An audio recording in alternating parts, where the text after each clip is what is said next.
Gambaran umum pengelolaan keuangan daerah dari Direktorat Jenderal Bina Keuangan Daerah, Kementerian Dalam Negeri. Landasan hukum dari kebijakan pengelolaan keuangan daerah adalah Undang-Undang Nomor 33 Tahun 2004 mengenai otonomi daerah, di mana dari otonomi daerah tersebut, kebijakan tersebut maksud saya, akan turun lagi kepada undang-undang yang lain yang mengikat pada peraturan tersebut, termasuk peraturan pemerintah, sampai pada peraturan Menteri Dalam Negeri yang tertuang pada Omnibus Regulation. Yang terbaru adalah Undang-Undang Nomor 23 Tahun 2014 tentang pemerintahan daerah, di mana mengatur kebutuhan dan kelengkapan aparatur pemerintahan. Kekuasaan pengelolaan keuangan negara merupakan bagian dari kekuasaan pemerintahan, di mana Presiden selaku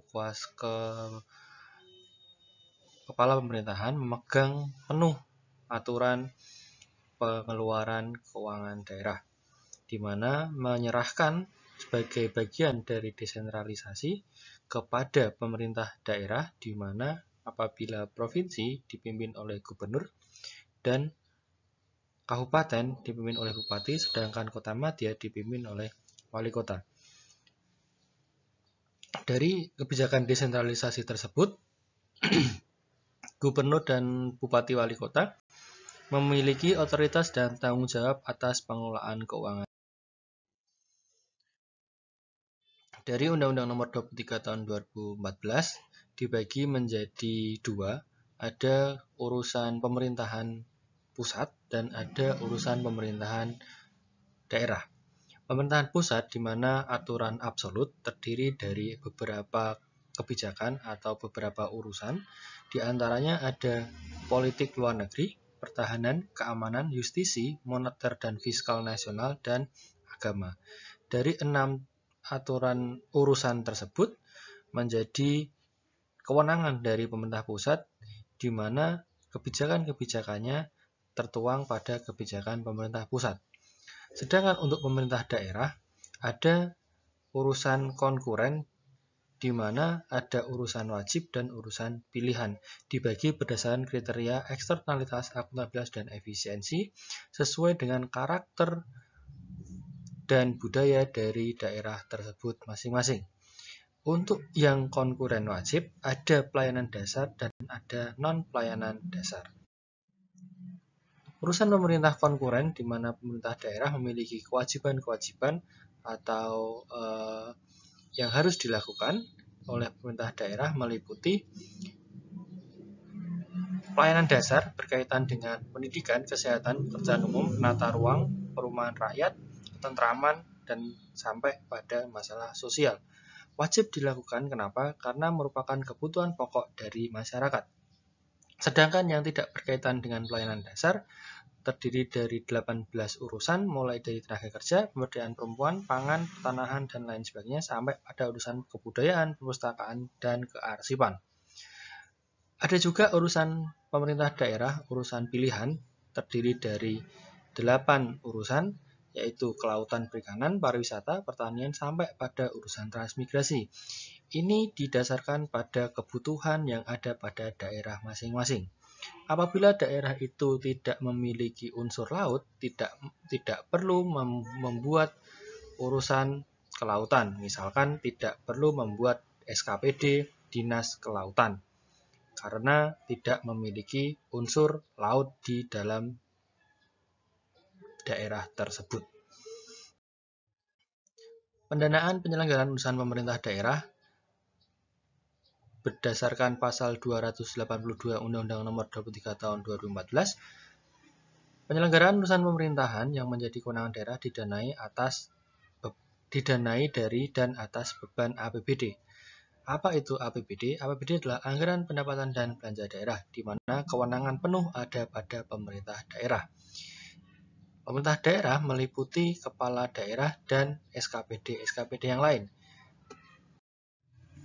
Pengelolaan kekuasaan daerah. Pengelolaan keuangan daerah merupakan bagian yang tidak terpisahkan dari penyelenggaraan urusan pemerintahan yang menjadi kewenangan daerah sebagai akibat dari penyerahan urusan pemerintah.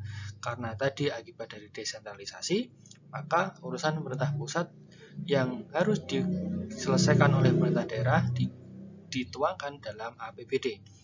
Pengelolaan keuangan daerah sebagaimana dimaksud pada ayat 1 dilakukan secara tertib, taat pada ketentuan, peraturan perundang-undangan, efisien, ekonomis, efektif, transparan, dan bertanggung jawab demi terwujudnya rasa keadilan, kepatutan, dan manfaat masyarakat. Ini adalah kebijakan-kebijakan dari keuangan daerah, di mana APBD adalah rencana keuangan tahunan daerah yang ditetapkan melalui peraturan daerah atau Perda. APBD disusun berdasarkan kebutuhan dari masyarakat yang diajukan oleh pemerintah daerah, yaitu SKPD-SKPD yang ada atau dinas-dinas terkait, baik itu pemerintah provinsi maupun kabupaten kota, kemudian diusulkan oleh Bupati, Wali Kota, dan Gubernur ke DPRD tingkat 1 dan DPRD tingkat 2. Kemudian disahkan melalui rapat pleno atau sidang pleno DPRD bersama pemerintah daerah menjadi peraturan daerah. Siklus pengelolaan keuangan daerah ini dilakukan berdasarkan siklus rangkaian yang tadi sudah saya jelaskan, yaitu dari mulai penyusunan oleh pemerintah daerah sampai pada penetapan Perda APBD oleh DPRD. Di sini mulai dari perencanaan ada namanya RPJMD atau Rencana Pembangunan Jangka Menengah Daerah, ini biasanya 5 tahunan, kemudian dilaksanakan dalam laporan hariannya atau per tahunnya dalam RKPD, Rencana Kerja Pemerintah Daerah, sampai pada penatausahaan, pertanggungjawaban, dan pemeriksaan yang dilakukan oleh BPK. Silahkan nanti dipahami dan dibaca unsur-unsur yang melengkapi itu. Ini alur dari mulai RPJMD sampai pada penyusunan APBD. Kalau kita lihat dari proses perencanaan dari pemerintah pusat, di pemerintah pusat itu ada RPJPN atau Rencana Pembangunan Jangka Panjang, yaitu 20 tahunan. Di daerah juga ada RPJPD, Rencana Pembangunan Jangka Panjang Daerah, juga 20 tahunan. Di mana RPJMN pusat itu menjadi acuan untuk membuat RPJPD atau Rencana Pembangunan Jangka Panjang Daerah. Kemudian pemerintah pusat juga membuat RPJMN, Rencana Pembangunan Jangka Menengah Nasional. Kemudian ini yang akan diacu di RPJMD oleh pemerintah daerah. Pemerintah pusat, unsur-unsur yang dikelola adalah tadi yang sudah saya jelaskan di depan. Kemudian nanti akan direalisasikan dalam bentuk desentralisasi kewenangan ke musrenbang, ya, musyawarah perencanaan pembangunan oleh pemerintah daerah masing-masing. Kemudian dari RPJMD disusun Renstra, Rencana Strategis SKPD, dan Renja atau Rencana Kerja SKPD, di mana SKPD ini sudah saya jelaskan, yaitu dinas-dinas terkait seperti Dinas Pertanian, Dinas Pendidikan, Dinas Kesehatan, dan lain sebagainya sesuai dengan kebutuhan yang ada pada pemerintah daerah. Prinsip penyusunan APBD bisa dipahami mulai dari sesuai dengan kebutuhan pemerintah daerah, tertib, taat, tepat waktu, transparan, partisipatif, dan tidak bertentangan dengan kepentingan umum, melindungi kepentingan masyarakat. Prinsip penganggaran dibaca nanti bisa dipahami. Saya akan pada struktur APBD. Ini ada pendapatan, belanja, dan pembiayaan. Pendapatan pemerintah daerah meliputi ada PAD atau pendapatan asli daerah, di mana diterima dari pajak daerah, retribusi, dan lain sebagainya. Ada juga dana perimbangan dari pemerintah pusat, ada dana bagi hasil, DAU dana alokasi umum, sampai pada dana alokasi khusus. Juga pendapatan-pendapatan lain yang sah dari mulai hibah sampai dana penyesuaian. Kemudian belanja-belanja rutin, ada belanja tidak langsung sampai belanja langsung, ada belanja pegawai, dan lain sebagainya tersebut, sampai belanja modal, dan lain sebagainya. Pembiayaan meliputi ada silpa, selisih lebih penggunaan anggaran, yaitu apabila tahun berjalan ada selisih, akan dimasukkan dalam silpa. Seterusnya. Bisa dipahami.